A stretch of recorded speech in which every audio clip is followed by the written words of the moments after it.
Hola, mi nombre es Marisabel Vergara Morales, soy estudiante de Contaduría Pública de la Universidad Nacional Abierta de Estancia, en donde hoy le hablaremos acerca de los contratos civiles nominados e innominados, comerciales y laborales.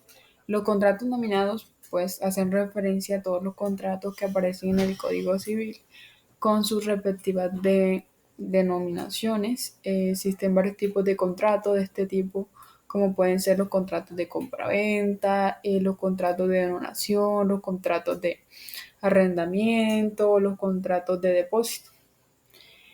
Estos son contratos nominados por cuanto la norma los define específicamente, como en el caso del contrato de compraventa, eh, que está contenido tasativamente en el artículo 1849 del Código Civil colombiano. Los contratos innominados son aquellos que no figuran expresivamente en ninguna ley, pero que por contener los elementos generales de cualquier contrato, surte efectos entre las partes que lo suscriben. Las consecuencias que producen por incumplimiento de los contratos privados. El incumplimiento de un contrato privado puede tener varias consecuencias legales y tanto como financieras. Para las partes involucradas, algunas de las principales consecuencias son los daños y perjuicios. La parte por el incumplimiento puede tener derecho a reclamar daños y perjuicios que son como una compensación monetaria por las pérdidas sufridas como el resultado del incumplimiento. También está el incumplimiento forzado.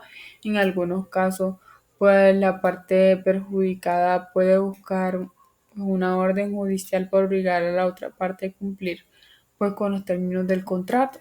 La rescisión del contrato. eh, si una de las partes incumple de manera significativa o continua, pues la otra parte puede tener derecho a rescindir el contrato. El interés y penalizaciones. Pues en algunos casos el contrato puede establecer pues, el pago de interés o penalizaciones por el incumplimiento. Estas penalizaciones pueden ser una cantidad fija o un porcentaje de monto adecuado. Y, reputación y relaciones pues, comerciales. El incumplimiento de un contrato pues, puede dañar la reputación de la parte infractoria, infractora y afectar pues, sus relaciones comerciales. Esto puede resultar pérdida de clientes, socios comerciales y oportunidades futuras. Ahora sí, pues el estudio de los principios que se aplican en los contratos pues, privados. En algunos principios se aplican de forma general a todos los contratos y otras son específicos de cada forma contractual, sin perjuicio de los principios generales del derecho aplicables a los contratos. Pues uno de los principales principios es el principio de autonomía de la voluntad, que pues consiste en el poder que tienen los particulares para regular sus propios intereses y determinar el contenido de los negocios jurídicos celebrados.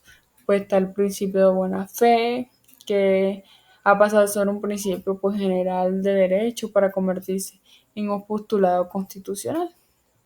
Está el principio de constitucionalidad, que las partes son libres para escoger la forma de exteriorizar la voluntad, que es el principio de enriquecimiento sin causa.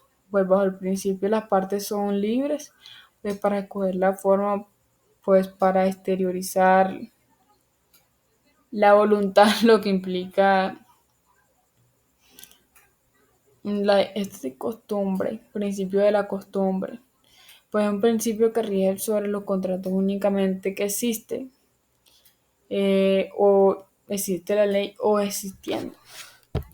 Está el principio de enriquecimiento sin causa, que es el principio que rige los contratos únicamente sin causa. Es un principio que general del derecho ampliamente reconocido en la doctrina y en la jurisprudencia, que consiste que en el derecho repudia el enriquecimiento a expenda de otros sin una causa que lo justifique. El principio del error común tiene como fundamento, pues, la protección contra la ley, contra la ley misma al que se ha cometido a ninguna culpa, pues el principio de la imprevisión. La teoría de la imprevisión procede cuando la ejecución de un contrato comunicativo se forma excesivamente onerosa por una de las partes, pues el diferencia entre lucro cesante y daño emergente. Después de todo lo expuesto anteriormente, se puede establecer la principal diferencia entre daño emergente y lucro cesante, en el que el primero hace referencia a daños cuantificables, precisos y ya materializados que responden a bienes o derechos que lo poseían y han destruido o sufrido daños, mientras que el lucro cesante son pérdidas o beneficios futuros que se dan para tener a consecuencia el derecho causante. En definitiva, pues el daño emergente se refiere a un daño real ya causado, mientras que el lucro cesante se basa en presunciones futuras estimadas que se hubieran materializado en caso de no haberse producido el evento. ¿Qué es la responsabilidad civil contractual y extracontractual? Pues la responsabilidad civil contractual tiene su origen o su contrato que ha sido firmado por dos partes y una de ellas incumple con las obligaciones que asumió, causando un perjuicio o daño a la otra.